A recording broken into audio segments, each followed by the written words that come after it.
नमस्ते दोस्तों, स्वागत है आपका मेरे YouTube channel Ayush super knowledge में। मैं हूं सुरेंद्र कुमार, कार्यरत हूं बाल विकास विभाग बागेश्वर में। इससे पूर्व मैंने कई जन कल्याणकारी योजनाओं से संबंधित वीडियो अपने इस YouTube चैनल में शेयर किया था। उसको आप लोगों ने काफ़ी सराहा। बीच में कुछ समय लगभग 15-20 दिन तक मैं किसी कारणवश वीडियो नहीं बना पाया। तो आगे ये सिलसिला हमारा कंटिन्यू रहेगा और आप लोगों को मेरे द्वारा दी जानकारी बहुत महत्वपूर्ण और आप लोगों के लिए उपयोगी हो रही होगी, ऐसा मुझे उम्मीद है। अधिक से अधिक आप लोग मेरे द्वारा दी गई जानकारी को शेयर करेंगे, इसी उम्मीद से आज के इस वीडियो को प्रारंभ करते हैं। जैसे कि आपको पता है कि समाज में जो 50% भागीदारी है महिलाओं की है, अर्थात आधी जनसंख्या मान सकते हैं हम महिलाओं की है। तो उनको सशक्त बनाने के लिए समय समय पर अनेक योजनाएं संचालित की जाती है, जिसकी हर किसी को जानकारी न होने के कारण वो योजनाओं का लाभ नहीं ले पाती है। तो इसी कड़ी में आज जो हम लोग इस वीडियो में चर्चा करने वाले हैं, एक महिलाओं के लिए एक महत्वपूर्ण केंद्र जिसको मान सकते हैं। अर्थात महिलाओं को अगर किसी तरह की हिंसा की शिकार महिला है, अर्थात हिंसा उसको परिवार से हो सकती है, उसको अपने गांव पड़ोस से हो सकती है, या समुदाय से हो सकती है, या फिर कोई कार्यस्थल अर्थात जहां वो कार्य करती है वहां से हो सकती है। अर्थात महिला अगर कोई शारीरिक रूप से या फिर मानसिक रूप से या फिर भावनात्मक रूप से किसी भी प्रकार की हिंसा के अगर शिकार है, तो वो अपनी शिकायत कहाँ दर्ज करे और कहाँ उसका समाधान होगा और कितना उस पर खर्च आएगा, यही सोच के महिलाएं अपने साथ जो भी अपराध हो रहे हैं उसकी जानकारी नहीं बताते हैं या फिर उसके खिलाफ आवाज़ उठाने की हिम्मत नहीं करती है। इसी उद्देश्य से महिलाओं को एक ही छत के नीचे कई तरह की जो ये हिंसाएं उसके साथ हो रही है उससे समाधान मिल सके, इसीलिए केंद्र सरकार द्वारा एक महिलाओं के लिए एक बहुत ही महत्वपूर्ण योजना कहें या फिर केंद्र कहें संचालित किया गया है, जिसका नाम है one stop centre. One stop centre एक ऐसा सेंटर है जिसमें महिलाओं को एक ही छत के नीचे कई तरह की सुविधाएं मिल रही है, उसका मैं आपको अभी जिक्र करूंगा। वन स्टॉप सेंटर महिला सशक्तिकरण एवं बाल विकास विभाग का एक केंद्र है, अर्थात महिला सशक्तिकरण एवं बाल विकास विभाग के माध्यम से ही वन स्टॉप सेंटर संचालित है। यह पूरे इंडिया के प्रत्येक ज़िले में संचालित है। अगर बागेश्वर ज़िले की बात करें तो यहाँ पे भी वन स्टॉप सेंटर संचालित है। वन स्टॉप सेंटर के अंतर्गत आपको 5 तरह की सुविधाएं बिल्कुल निःशुल्क मिलेगी। अर्थात कोई भी महिला अगर किसी भी तरह की हिंसा या फिर उसके साथ कोई भी अपराध हुआ है तो उसका समाधान अगर आपको खोजना है एक जगह, तो आपको वन स्टॉप सेंटर पे शिकायत करनी होगी या फिर वन स्टॉप सेंटर से संपर्क करना होगा। यहाँ पे आपको मनोसामाजिक सहायता अर्थात अगर आपको कोई काउंसलिंग की आवश्यकता है, अर्थात आपका अगर कोई दिक्कत है, आपको काउंसलिंग के माध्यम से या फिर परामर्श के माध्यम से आपको उस हिंसा से बचने का उपाय बताया जाएगा, या फिर दोनों पक्ष जो भी पक्ष विपक्ष हैं दोनों को बैठा के काउंसलिंग की जाएगी। अगर काउंसलिंग के माध्यम से अगर केस सुलझेगा नहीं तो उसको अगर कानूनी सहायता की आवश्यकता पड़ेगी, अर्थात विधिक सहायता की ज़रूरत पड़ेगी। अगर कोई न्यायालय में उसका मामला अगर भेजने की आवश्यकता पड़ेगी तो वहाँ पे भी आपको सहायता दी जाएगी वन स्टॉप सेंटर के माध्यम से, क्योंकि यहाँ पे काउंसलर की व्यवस्था होती है। और दूसरी जो सेवा मैं आपको बता रहा हूँ विधिक सहायता की, और विधिक सहायता के लिए यहाँ पे आपको वकील की व्यवस्था निःशुल्क मिलेगी, जो कि दोनों महिला होंगी, काउंसलर भी महिला होगी और एडवोकेट भी महिला होगी, जो कि आपके अगर न्यायालय की शरण लेने की आवश्यकता पड़ी या फिर आपको अगर कोई भरण पोषण की ज़रूरत पड़ी तो न्यायालय के माध्यम से आपको जो भी डिसीजन होगा उसका लाभ दिया जाएगा। तो विधिक सहायता निःशुल्क मिलेगी और काउंसलिंग परामर्श की सहायता निःशुल्क मिलेगी। अगला है अल्पकालीन आश्रय, अर्थात अगर कोई महिला को अगर आश्रय की आवश्यकता होती है, अर्थात उसको घर से निकाल दिया या फिर उसको हिंसा अगर हो रही है तो उसको कुछ 5 दिन के लिए आपको निःशुल्क आश्रय वहाँ पे दिया जाएगा। जिसमें कि अगर 8 साल से नीचे का अगर उसका बच्चा होता है तो उसको भी आप लोग 5 दिन तक वहाँ पे आश्रय दिया जाने का प्रावधान है, जिसमें उसको रहने और खाने की निःशुल्क व्यवस्था की जाएगी। और अन्य जो चौथी सेवा जो वन स्टॉप सेंटर में मिलती है वो है चिकित्सा की, अर्थात प्राथमिक चिकित्सा कह सकते हैं। अगर कोई मारपीट अगर किसी के साथ हुई है, अगर किसी तरह की उसको चिकित्सा की आवश्यकता, प्राथमिक उपचार की ज़रूरत है तो वहाँ पे निःशुल्क दिया जाता है। अगर अन्य स्वास्थ्य सहायता की भी उसको ज़रूरत है पीड़ित महिला को, तो उसको नज़दीकी जिला चिकित्सालय या फिर अन्य जो भी नज़दीकी चिकित्सालय है वहाँ पे इलाज कराने की आवश्यकता होती है तो वो निःशुल्क कराया जाता है। अगला है 5वां जो सहायता है, निःशुल्क सहायता वन स्टॉप सेंटर के माध्यम से, वो है पुलिस सहायता।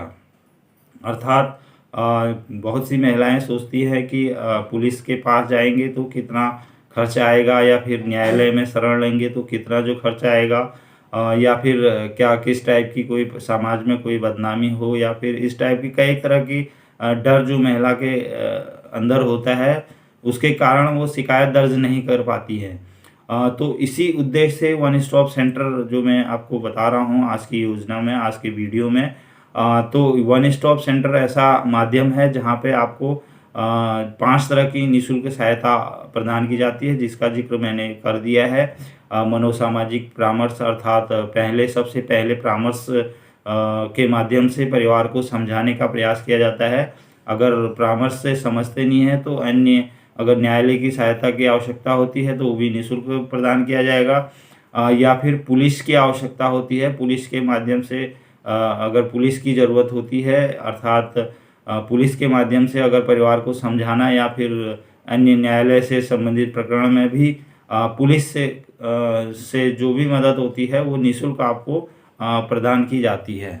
तो बात हो गई कि प्रत्येक ज़िले में वन स्टॉप सेंटर है। अगर किसी भी महिला को अगर कोई भी अपराध अगर हद से ज़्यादा हो गया है महिला के लिए, तो उसकी निःशुल्क सहायता या फिर निःशुल्क कानूनी सहायता या अन्य जो 5 तरह की सहायताएं हैं उसके लिए आप लोग वन स्टॉप सेंटर में संपर्क कर सकते हैं।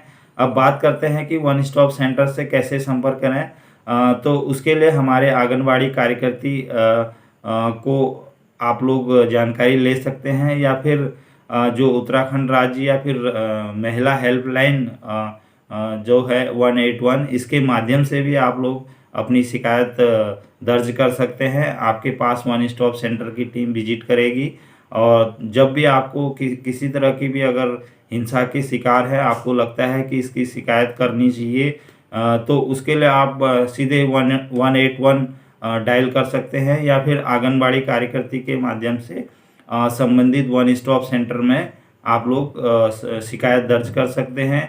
तो जैसे ही आप लोग संपर्क या शिकायत या फिर दूरभाष के द्वारा या फिर व्यक्तिगत रूप से संबंधित वन स्टॉप सेंटर में जाके करेंगे, या फिर आंगनबाड़ी कार्यकर्ती के माध्यम से करेंगे, तो आपको जो उपरोक्त 5 सहायताएं मैंने आपको बताई है यह निःशुल्क मिलना शुरू हो जाएगा। तो आपकी शिकायत को बहुत गंभीरता से लिया जाता है। वहाँ पे जो भी स्टाफ होता है वो स्टाफ सभी महिला स्टाफ होता है। तो मैंने आज के वीडियो में आपको जो भी समाज की मैंने बता दिया कि आधी आबादी जो है महिलाओं की है, उनको सशक्त बनाना, उनके खिलाफ कोई भी हिंसा ना हो, और उनको जो है समाज में जो मुख्य धारा में आने का सभी को हक है। आजकल आपको पता है कोई भी ऐसा क्षेत्र नहीं है जहाँ पे बालिकाएं या फिर महिलाएं अपना परचम नहीं लहरा रही है। तो इसलिए इस वर्ग को कमज़ोर न समझते हुए इसको भी सक्षम बनाना, अर्थात महिलाओं को भी सक्षम बनाना, सशक्त बनाना, यह हम सभी की जिम्मेदारी है। इसमें सरकार द्वारा भी तरह तरह की योजनाएं संचालित की जाती है। इसी में एक वन स्टॉप सेंटर भी मैंने आपको बताया है, प्रत्येक ज़िले में यह संचालित है। इसको संपर्क करने के लिए आप आंगनबाड़ी के माध्यम से या फिर आप डायरेक्ट 181 महिला हेल्पलाइन नंबर से आप इस सेंटर में अपनी सहायता के लिए शिकायत दर्ज कर सकते हैं या फिर संपर्क कर सकते हैं।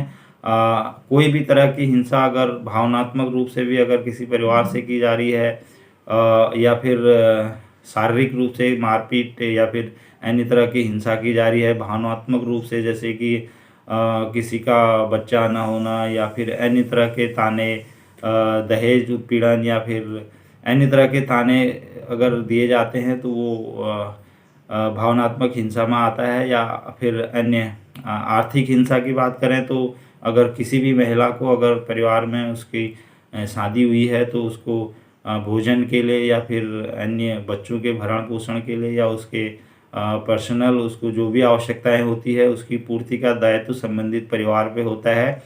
यदि आर्थिक रूप से उसको मदद नहीं दी जा रही है, अर्थात आर्थिक उसको जो ज़रूरी चीज़ें हैं वो उपलब्ध नहीं कराई जा रही है, तो वो भी हिंसा के अंतर्गत आता है। तो हिंसा घर में भी हो सकती है या फिर जहाँ कोई कार्यालय में काम कर रहे हैं वहाँ भी हो सकती है, या फिर गांव पड़ोस में कहीं भी हो। तो किसी तरह की भी हिंसा जो महिला के साथ हुई है तो वो लोग इस वन स्टॉप सेंटर का लाभ उठा सकते हैं। तो उम्मीद करता हूँ मेरे द्वारा जो वन स्टॉप सेंटर की जानकारी आपको बताई गई है आप लोगों को के लिए उपयोगी हुई होगी। और अन्य अगर इसके विस्तृत जानकारी, क्योंकि वीडियो को बहुत बड़ा अगर बनाते हैं तो उसको हर कोई पसंद भी नहीं करता है, तो अगर अन्य कोई भी इससे रिलेटेड कोई भी जानकारी आप लोगों को चाहिए होगी तो आप मेरे इस चैनल में कमेंट के माध्यम से भी जान सकते हैं, मैं उसका ज़रूर रिप्लाई करूँगा। उम्मीद करता हूँ जो भी इस वीडियो को सुनेंगे उसको शेयर करेंगे। अगर किसी ने अगर मेरे YouTube चैनल को अभी तक सब्सक्राइब नहीं किया है तो आप ज़रूर सब्सक्राइब करेंगे, ऐसा मुझे उम्मीद है। और समय समय पर मैं आपको तरह तरह की कल्याणकारी योजनाएं जो कि मेरा उद्देश्य भी यही है कि गांव के जो दूरस्थ क्षेत्रों के जितने भी लोग हैं उन तक सरकार द्वारा संचालित सभी योजनाओं की जानकारी पहुंच सके, इसी उद्देश्य से मैंने यह चैनल भी बनाया है। मैं आग्रह करूंगा जो भी आंगनबाड़ी कार्यकर्ती है या फिर जो भी माननीय जनप्रतिनिधि हैं या फिर अन्य जिसको भी यह वीडियो पहुंचे उसको अधिक से अधिक शेयर करेंगे। और मेरे द्वारा अगर दी गई जानकारी को आपको हमेशा सुनना है या फिर जल्द से पहुंचना है या फिर जल्द से आपको उसको सुनना है तो आप मेरे YouTube चैनल को सब्सक्राइब कर सकते हैं। आज के वीडियो में बस इतना ही। बहुत जल्द हम एक नई जानकारी के साथ अगले वीडियो में मिलेंगे। आप सभी का बहुत बहुत धन्यवाद। Thank you.